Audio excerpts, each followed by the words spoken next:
Kematian adalah misteri yang paling pasti dalam kehidupan manusia.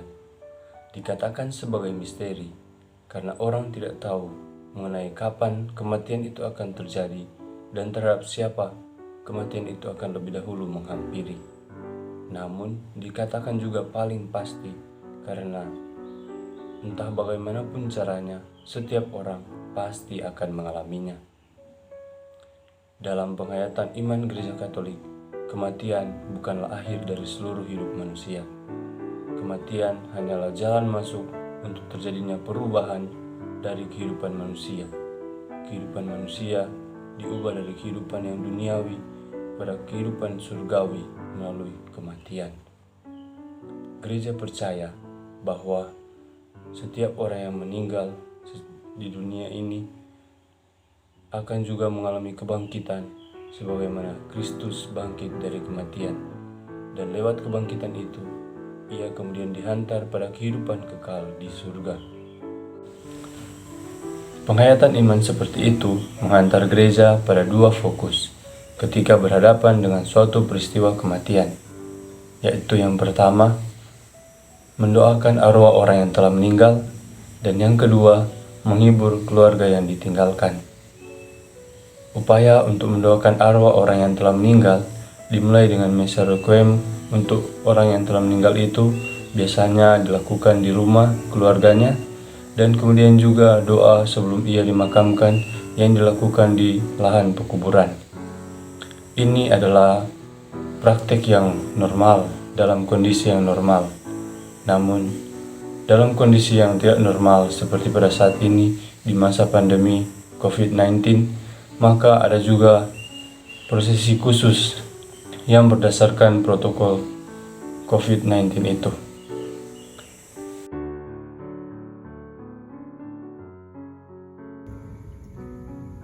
Pemakaman Katolik merujuk pada ritus pemakaman yang secara khusus digunakan dalam Gereja Katolik Roma. Di dalam Gereja Katolik, ritus pemakaman biasa disebut sebagai pemakaman gerejawi. Di pemakaman Katolik, gereja berusaha memberikan dukungan rohani kepada mereka yang sudah meninggal dan memberikan rasa hormat kepada jasadnya. Selain itu juga memberikan suatu harapan kepada keluarga dan teman-teman orang yang telah meninggal tadi. Seperti yang kita tahu bersama, di Indonesia telah mewabahnya virus corona. Ini mengakibatkan ibadah pemakaman tidak bisa dilakukan seperti biasanya, terlebih khusus bagi mereka yang sudah terpapar virus corona. Prinsipnya bahwa pengurusan jenazah pasien corona ini dilakukan oleh petugas kesehatan. Mengenai ibadah pemakaman di mana jenazah diantarkan kepada pemakaman, itu harus mematuhi prosedur kesehatan. Dalam hal ini Kementerian Kesehatan.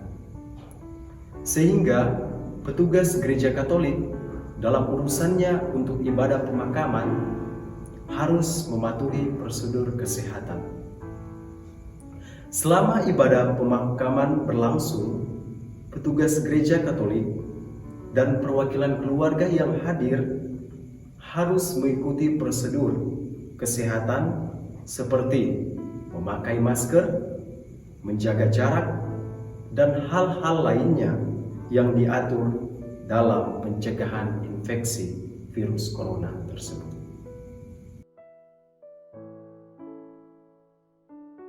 Santo Agustinus pernah berkata, "Kami diciptakan untukmu ya Tuhan, jiwa kami belum tenang sebelum beristirahat padamu."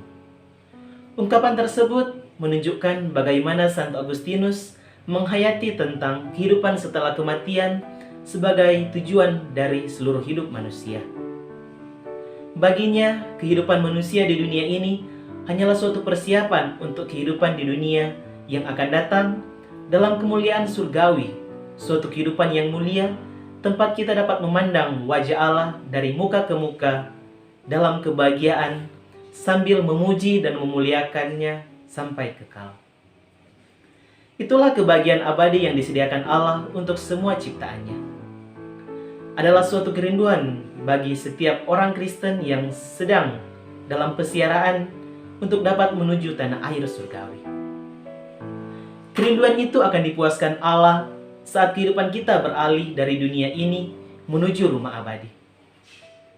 Saat itulah kepuasan dan kebahagiaan yang kita rindukan tidak akan pernah berakhir. Itulah kebahagiaan kekal. Hidup kita di dunia ini merupakan suatu pesiaraan. Keyakinan kita mengajarkan bahwa setelah kehidupan kita berakhir dari dunia ini, kita akan menemukan suatu kediaman yang abadi. Dengan demikian, bagi kita, kematian bukanlah akhir dari segalanya. Kematian hanyalah suatu peralihan dari dunia yang nyata kepada dunia yang baru, seperti yang dikatakan dalam kitab Wahyu. Aku melihat langit yang baru dan bumi yang baru, sebab langit yang pertama dan bumi yang pertama telah berlalu dan lautan tidak ada lagi. Aku melihat kota yang kudus Yerusalem surgawi turun dari surga dari Allah, yang berhias bagaikan pengantin perempuan yang berdandan untuk suaminya. Secara nyata, sebenarnya inti ajaran Kristiani terletak pada misteri Paskah, wafat dan kebangkitan Kristus. Kematian Kristus menunjukkan kematian manusia lama kita dengan segala dosa kita. Dan kebangkitannya dari alam maut menunjukkan kebangkitan kita untuk menjadi manusia yang baru. Kita percaya dengan teguh dan pasti, serta menanti dengan penuh pengharapan dalam iman, bahwa sebagaimana Kristus telah bangkit dari antara orang mati dan hidup selama-lamanya, demikian pula kita sebagai umatnya yang ditebusnya itu akan bangkit dan hidup bersama dengan Dia selama-lamanya. Jika roh Dia yang telah membangkitkan Yesus dari antara orang mati diam di dalam kamu, maka Ia yang telah membangkitkan Yesus Kristus dari antara orang mati akan membangkitkan juga tubuhmu yang fana itu oleh Roh-Nya yang diam di dalam kamu. Berdasarkan kepercayaan Gereja Katolik, orang beriman yang telah meninggal perlu juga didoakan. Dalam kalender liturgi gereja sendiri telah ditetapkan satu tanggal khusus sebagai hari peringatan tahunan untuk mengenang dan mendoakan arwah orang yang telah meninggal. Peringatan arwah semua orang yang telah meninggal dirayakan setiap tanggal 2 November. Dalam kitab suci, praktek mendoakan arwah orang yang telah meninggal tercatat dalam kitab Makabe dan dalam 2 Timotius. Berdasarkan kitab suci tersebut, umat beriman akan mengalami masa pemurnian dari dosa setelah manusia mengalami kematian. Masa pemurnian ini yang kita sebut dengan api penyucian. Mengapa perlu didoakan? Agar supaya mereka yang telah meninggal dunia dapat memperoleh indulgensi, baik indulgensi secara penuh maupun sebagian. Dalam arti teologis bahwa kematian bukan akhir dari segalanya, melainkan peralihan kepada kehidupan dalam kebahagiaan di surga. Maka kita perlu dan harus mendoakan arwah orang yang telah meninggal dengan kepercayaan bahwa dengan doa-doa tersebut, jalan mereka untuk beralih dari dunia ini menuju ke kehidupan kekal akan dilancarkan dan mereka akan sampai ke dalam surga.